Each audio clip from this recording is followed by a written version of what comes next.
ఆ ఇద్దరిని యుద్ధం కలిపింది. కానీ ఇప్పుడు ఆ ఇద్దరి మధ్య అంతర్యుద్ధం పీక్స్ కు వెళ్ళింది. ఇజ్రాయెల్ అమెరికా మధ్య అనుమానాల మేఘాలు కమ్ముకొచ్చాయి.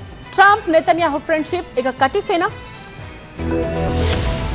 ఇరాన్ ఇజ్రాయిల్ మధ్యలో అమెరికా మిడిల్ ఈస్ట్ వార్ ప్రపంచాన్ని షేక్ చేసింది. అయితే ఇప్పుడు లెక్క మారుతోంది. ఇరాన్ కు వ్యతిరేకంగా జట్టు కట్టని ఇజ్రాయిల్ అమెరికా మధ్య ముసలం మొదలైంది. ఇజ్రాయిల్ ప్రధాని నెతన్యాహుపై అమెరికా అధ్యక్షుడు ఓ రేంజ్ లో కన్నెరెచ్చేశాడు. నువ్వు పిచ్చోడివి, కృతజ్ఞత లేనివాడివి అంటూ ఫోన్ చేసి మరి తిట్టాడు. నేను లేకపోతే ఎప్పుడో జైల్లో ఉండేవాడివి, నీ పాలనంతా అవినీతిమయం, అందుకే నిన్ను ఇజ్రాయిల్ లో అందరూ ద్వేషిస్తారంటూ చెడామడా తిట్టేశాడు ట్రంప్. పాపమని కాపాడితే నా ముందే తోక జాడిస్తావంటూ సీరియస్ గా క్లాస్ తీసుకోవడం సంచలనం రేపింది.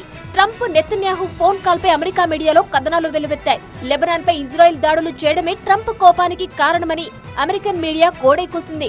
ఈ అంశంలోనే నువ్వేం చేస్తున్నావంటూ నెతన్యాహును ట్రంప్ నిలదీశారు. లెబనాన్ విషయంలో నెతన్యాహు తీరు సరిగ్గా లేదని బాహటంగానే విమర్శలు గుప్పిస్తున్నారు ట్రంప్. ఈనాళ్లు యుద్ధనే బనాయా ఈ జోడీ అన్నట్టుగా ఉన్న అమెరికా ఇజ్రాయెల్ స్నేహబంధం అలా బీటలు వారుతున్న వైనం స్పష్టంగా కనిపిస్తుంది.